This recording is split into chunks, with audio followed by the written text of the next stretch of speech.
We are proud to have with us Robert Gutierez, a co-founder of GameDriver and the CEO of both XRDriver and GameDriver, the premier software solution for QA test automation solutions for AR and VR applications. Rob is a veteran of the QA tool and technology industry, has led technology and product teams through generations of software technology, including Web 2.0, the mobile revolution, and the introduction of IoT.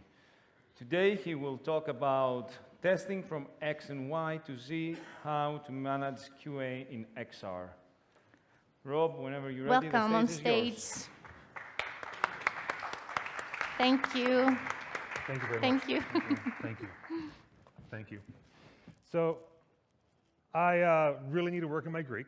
That's my first takeaway from this trip. But the second one is that coming out of the North American market, if we had more people like Dimitris there, it would be a much, much better place. The work he's done is absolutely fantastic. So I think he deserves one more round of applause. Thank you very much.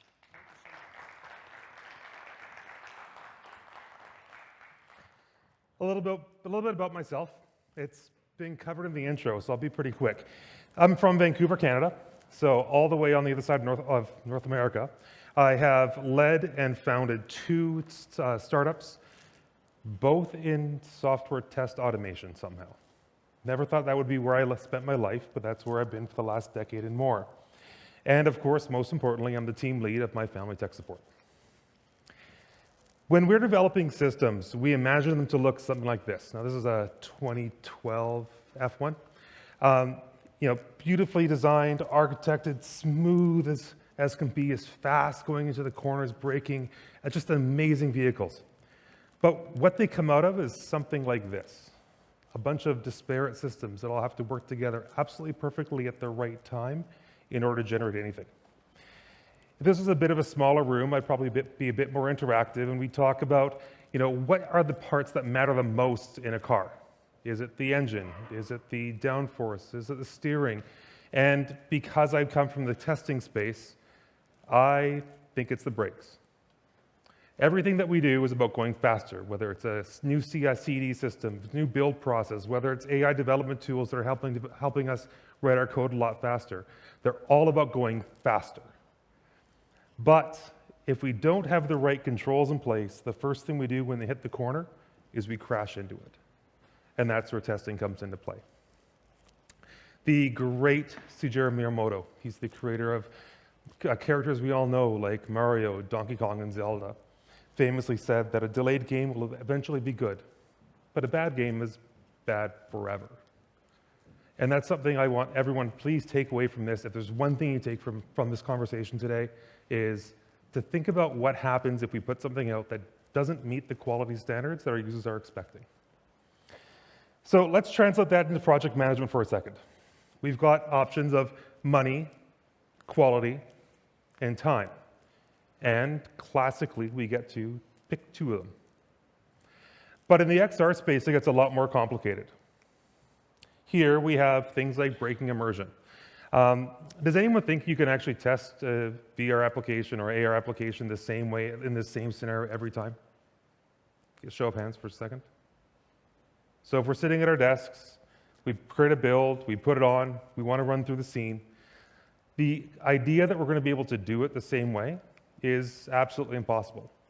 First thing that comes into play is I've got to take the headset off to see what my next step is. Well, my camera now moves. My controllers move. My hand tracking breaks.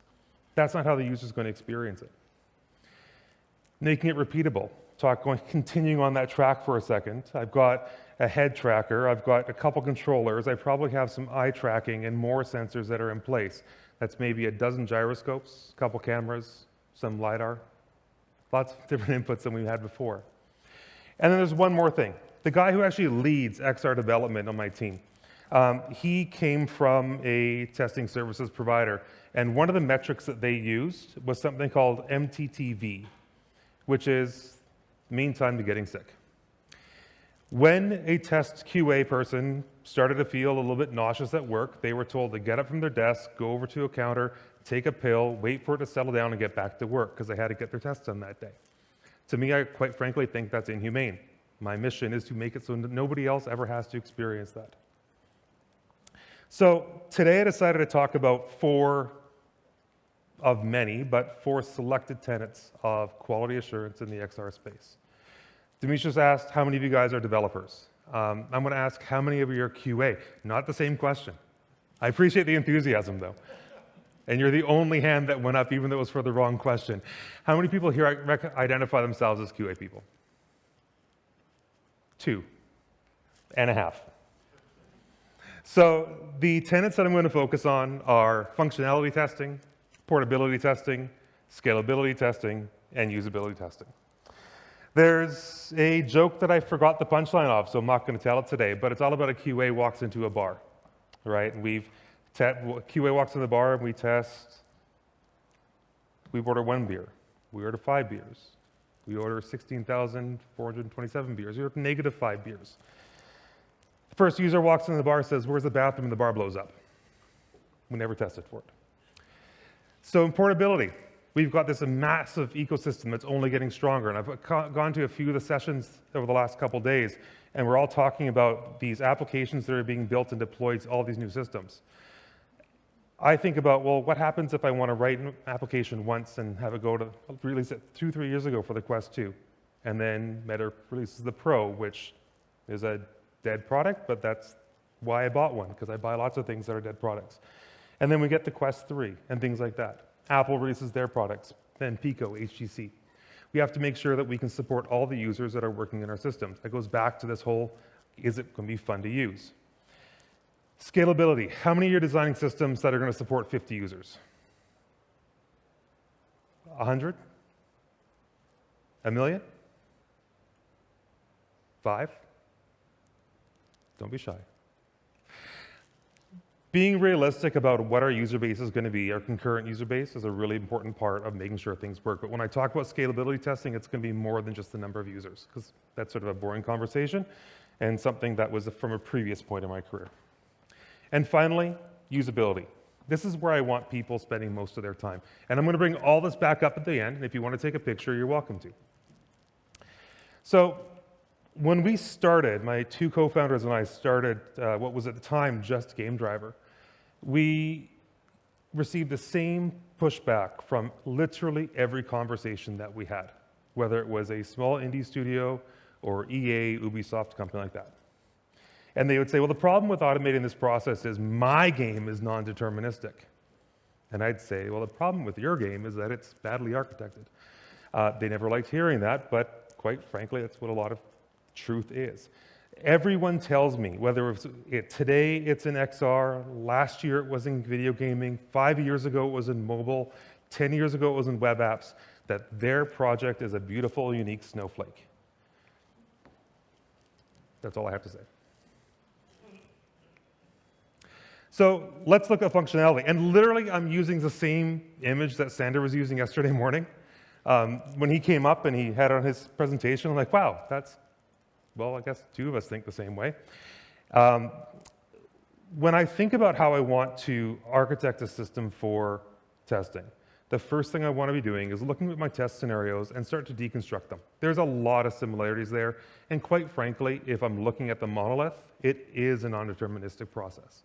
But once I start breaking things down, I start to find the patterns. If I can find the patterns, that means I can start to automate them. That means I can start to see where things need to be, and I can start picking off the low-hanging fruit. I'm never going to tell anybody that I want you to automate the entire thing. It's a losing proposition. You spend more time doing maintenance than you actually get getting benefits out of it. I want to see software development become faster. So we already have unit testing, right? Everyone unit creates all their unit tests. One person says yes. Others of you are liars. I know she's not, though. So let's start off where the unit testing ends. So we're extending the process, but that also means, this is probably the most controversial opinion of all, QA has to talk to development. They have to work together because we're now feeding off of what they do. And if I can spend 20% of my time building functional tests, I can probably cut your mean time to resolution by 5x, and I can reduce the amount of time you spend testing by up to 80%. And the way that we do that is by pulling things forward. These automated tests are going into my build pipelines. I'm getting feedback immediately. You're going for lunch as a developer, you're coming back to your desk, and you're finding out what broke in that build. I haven't written a line of code in almost 20 years. My best QA was my compiler. If I can have things break then I know where I need to fix. But also, if I come back the next day and I get feedback saying that this broke in last night's build, I probably know where I was working within a very small window. But if I've got an integrated 2 weeks worth of work and then I get feedback, I'm now looking at a multi-day or multi-week process to resolve it. So that's why we're talking about building things at scale. Now, obviously supporting people, I sort of gave that one away earlier. Guillermo is a fantastic person. I absolutely love working with him, and I use him as an example of what we're trying to do in every single conversation that I have. The repeatability and visibility part, we're going to talk a little bit about when we get into the next stages. Now, as an example of this can be done no matter how complex your scene is, I want to give you an example of a company I worked with. They're called Mythic Protocol, they're out of Singapore. And these guys were building the most buzzwordy game that's ever been created. It was a Web3 roguelike ARPG shooter with procedurally generated levels, co-op multiplayer, and cross-platform. No wonder they got millions in funding. All you've got to do is say to a VC, I'm building a game that's like this, and you're going to get money. So they came to us and said, we've got this game. It is absolutely insane. It's like Contra, for those of you who are a little bit older, combined with Diablo, for those of you who are also my age, and probably lots of games like this now. It's absolutely insane how busy the scenes are. And they were having a lot of trouble testing it because every single test run, it was different. The entire scene was different. They had no consistency. We were able to help them very quickly get to a place where they were able to cut 2 days out of every sprint that was spent with the entire studio testing and take that down to the 2-3 people that were actually responsible for that, while the others were able to do their work. So I also get to take credit for 20% increase in their productivity. Portability. This is the second point. Now, I'm personally very vested in the XR landscape growing. That's going to be good for me. Hopefully it'll be good for everyone in this room. One of the things that I really enjoy is when like HTC releases a patch and then they force download it to every headset that's out there and it breaks your app. I was thinking about this with Beat Saber about a month ago. They didn't know that Meta was about to break the most popular game on the entire platform. They pushed down a patch, it broke Beat Saber. That to me is something that just cannot happen, but it did. Inconsistent frames per second as well as low FPS are two of the things that really affect that MTT value and that sort of surrealness as well. But in the inconsistent FPS, and this is going to come up a couple different times, one of the things that's really important, if I'm trying to release a game onto the Quest store, have you guys, anyone here try to do that? Or release a product onto the Quest store? So you get a spreadsheet, an Excel sheet or a Google sheet that says you have to meet these requirements. One of them is that the headset can't throttle itself within 45 minutes of running. Another one is that you can never drop below 72 frames per second. If you do that, you fail. How do they test that? We help them with that. So these problems are something that it's going to change over time. If I'm getting a new patch and there's new memory management components or there's a new major release of the OS, underlying OS, it can affect how my application sits on top of it. And I'm only talking about one very small slice right now. If I'm working in the enterprise space, which I do quite a bit, I might be talking to companies that are saying, well, actually, I did talk to a company last week who said, we've got this application that's used by mechanics of heavy machinery. And the application is used as an AR system that lets them see where things are supposed to go, grab the instructions for the repairs they're trying to do. And my first question was, so what headsets are you guys using? They said, well, we don't really have anything that's standardized. Okay, well, let's try that again. What do you expect your users to use? Oh, we have 8 HoloLens. Now we're getting somewhere, right? What do your users use? Well, they all use iPads. Do any of them use HoloLens? No. So what do you test on? We test on the HoloLens. Do you test it on the iPads? No. How do users like the app? Oh, they don't like it. Why do you think they don't like it?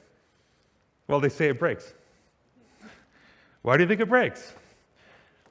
These are very expensive conversations, by the way, for them. Why do you think it breaks? Well, we're not quite sure. That's why we called you.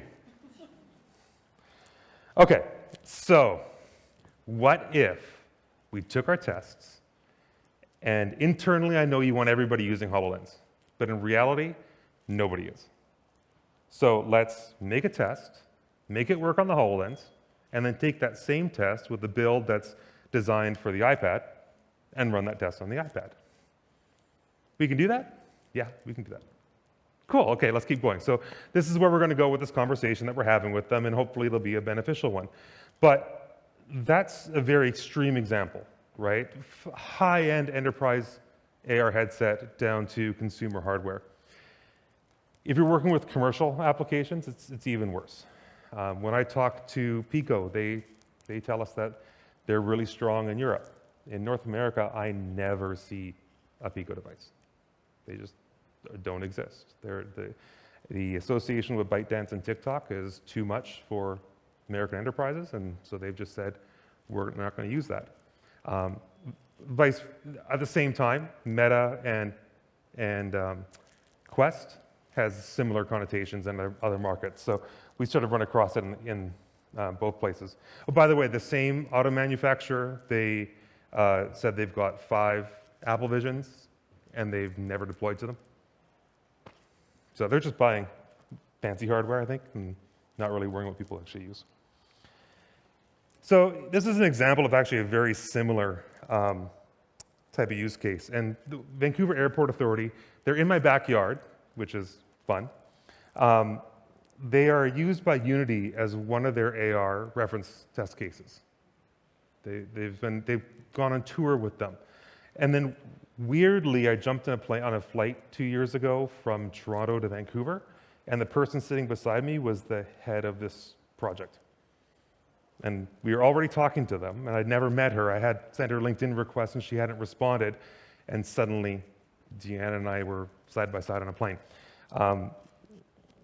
It's an interesting thing. But what they've been able to do, and this is where I really started to fall in love with AR instead of just VR, was they've built live analytics into this application, and they use it for training this digital twin of the airport. They use it for marketing.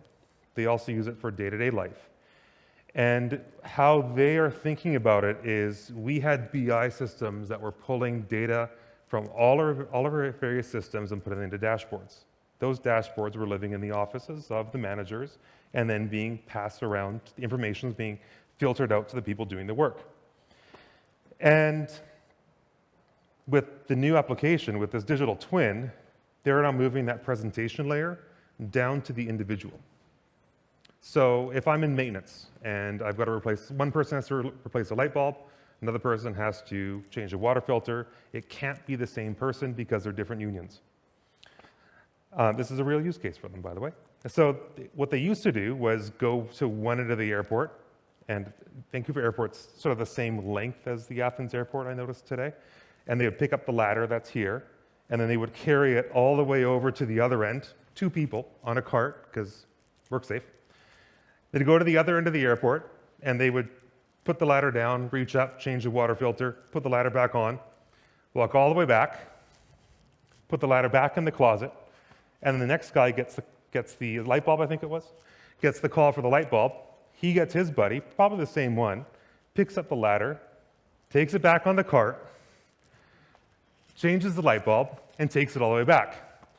Now, why those things can't be combined into a single trip and maybe have like the guy doing the water filter and the guy doing the light bulb be the 2 people with the cart instead of bringing a third person, I will never understand.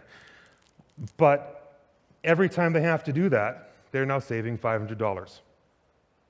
And there's a lot of light bulbs in an airport.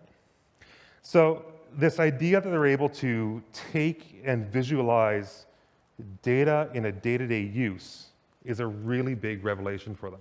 It's not just about the basics. They're taking this new technology and they're using it everywhere else. Where we're involved is, of course, we help them with testing the light bulbs change properly, but also this is a really good example of a cross-platform application because people that are sitting in their office might only have a 2D isometric view on a desktop, people in the field have an AR version of it, and then when I first saw it on the plane, she just pulled out her phone and showed me, hey, this is an application, does this, da-da-da-da-da. They also have a really cool thing where they can track license plates of who's parking. So when people go to drop somebody off, the PA call saying, move your black Tesla, which is what you get in Vancouver, move your black Tesla Model 3 from the parking lot or from the drop-off zone is automatic. So where I think about scalability isn't about the number of users. It's about doing things over time. And I'm looking at this from an automation and a QA perspective. I don't really care whether your app responds today where it needs to be. What I do care about is whether it does today or 6 months from now or even 2 weeks from now. Early trends are very easy to find when we're tracking our test runs on a repeatable basis. To pick on them because it's fun to do, my example for this is CD Projekt Red. When someone got burned by Cyberpunk. When Cyberpunk was being developed, it was supposed to be the flagship game to finish off the PlayStation 4. And it did finish off PlayStation 4s, but not in the way anybody wanted. The problems that were being seen around frame rates that they got to that bad release time or that terrible performing release would have been seen months in advance. But they were also using outsourced QA vendors that weren't tracking anything. They were running through use cases. There's been a whole series of exposés on this that are a lot of fun to watch if you've got several hours on YouTube time. I only use the one-liners once. So what they've been able to do is, what CD Projekt Red can do now is by using automation, they're able to see what are my trends and where am I seeing performance drops. That can be from external influences, it can be from adding complexity into the game. But when they hit certain thresholds, we can fire warnings and triggers and say, all right, now we need to do some focus on performance. Forget about putting in some new, more complex models. Let's take a step back from these new physics we're building in, or the higher resolution textures, or bringing in these other components. Let's just go back to basics and make sure this thing works properly. Being able to put your foot on the brake and knowing when you're supposed to do it is how going back to my track metaphor, is how we make sure that we get through that turn as quickly as possible. We know we have to slow down. We know we have to be effective as we do it. Now, where do we want to be effective?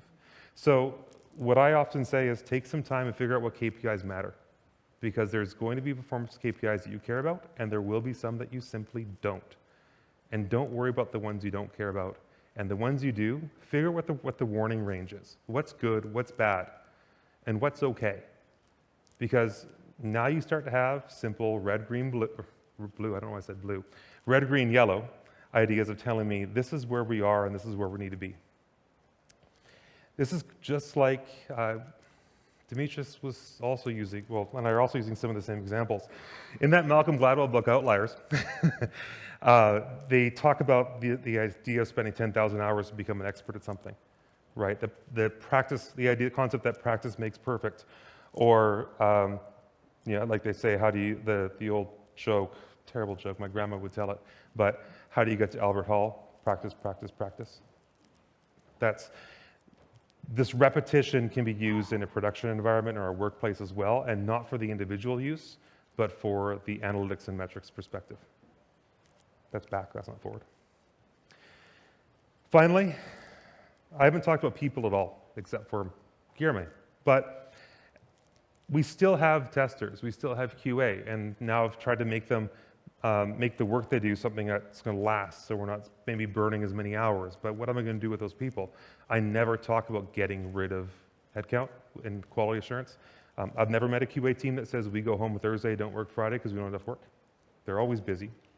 No project team that I've ever have spoken to in 15 years has said, yeah, we get 100% test coverage every time. So we're still behind, right? I'm trying to help you guys catch up on that backlog, but we still haven't gotten ahead. What I do care about, though, is making sure that our experience, whether it's a game or an AR application or something for one of your clients, or a project that passion project you're working on your own, or something you want to be able to send to an investor. What is the outcome that you're trying to achieve? And what's the best, shortest path of getting there? Am I trying to improve learning outcomes in a training application? Or am I trying to drive user engagement? Or, in many cases, we're trying to increase revenue. Now, we can do that by attaching our users, keeping them longer, having them buy things that are in the application. This is sort of the dirty business side of software, so I won't talk about that anymore. And if I think about that, what's left for my QA people to test? I call them dopamine hits. The things that are exciting. Most applications, whether it's a game or I'm calling an Uber or I'm ordering food online, whatever it might be, are the same little circles of work, units of work that we're following over and over and over again. And then we layer them on top of each other, and I actually was using an onion graphic here before I decided to change it. But every so often we have that dopamine hit, whether it's Amazon saying your package has arrived, or Uber telling you that your driver's here, hurry up, you gotta get down. Those are the things that are exciting and actually want to bring us back, and that's where the engagement really picks up. So spending time around that and having people validate that they work the way they're supposed to translates into the old phrase, is it fun? Does it delight? That's what we're trying to find. That's really what I want QA helping us figure out, because these smartest automation tools can't determine that for you. Another way that Sandra and I were thinking the same was he was showing an example of testing negative paths first and ending with happy path, right? Something that I've been doing as well for years. It really, really works. We do have a tendency to be optimistic because every line of code that I've ever written has been perfect. I don't know about you guys, but I know I have never introduced a bug into production, except for in the 2010 Vancouver Olympics when I allowed for a SQL overload. Someone went and bought all the inventory overnight. Anyways, the usability testing is where I think that our human-powered QA, we call them heartbeats and seats in the business, should be spending most of their time.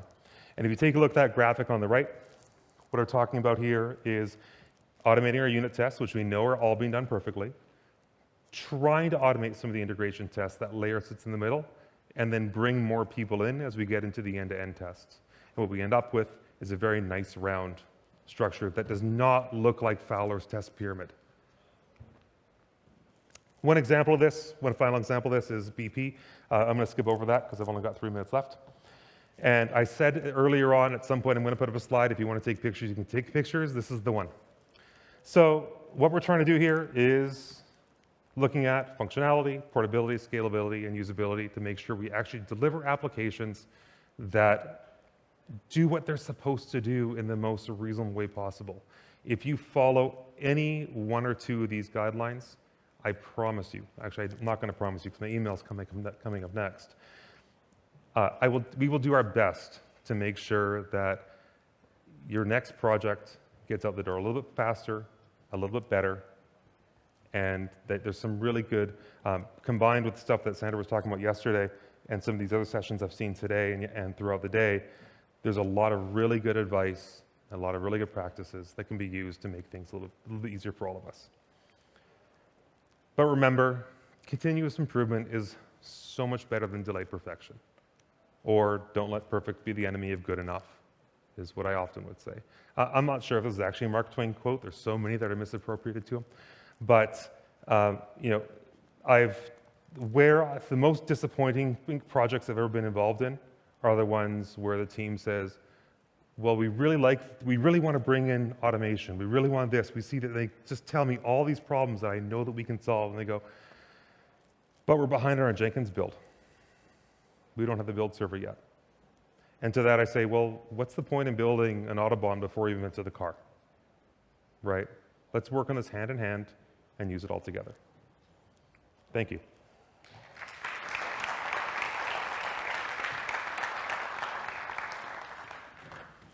Rob, thanks a lot. That was very interesting.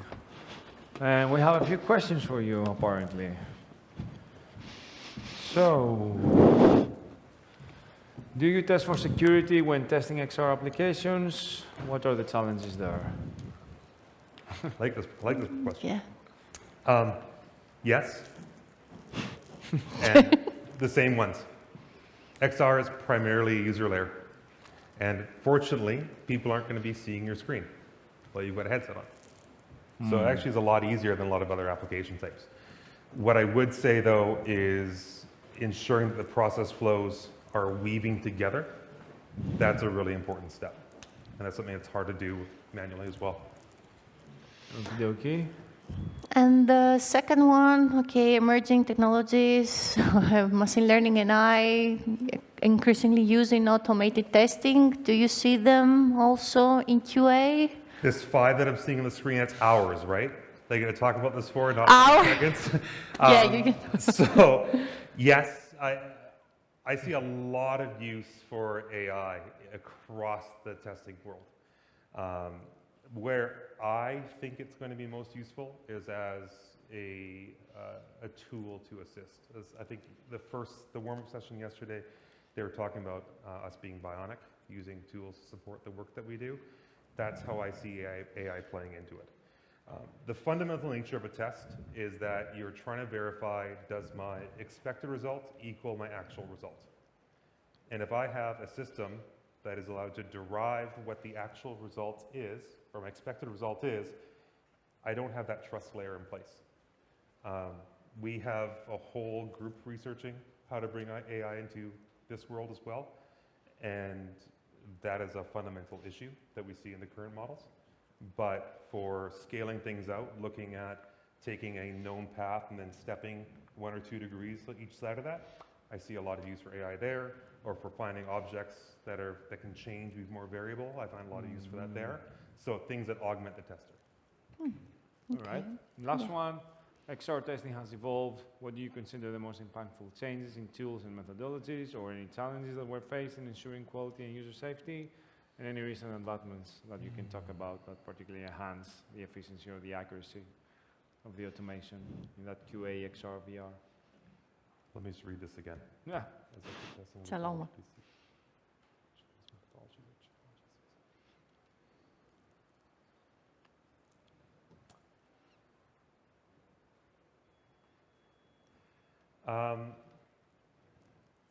I mean, we're one of them.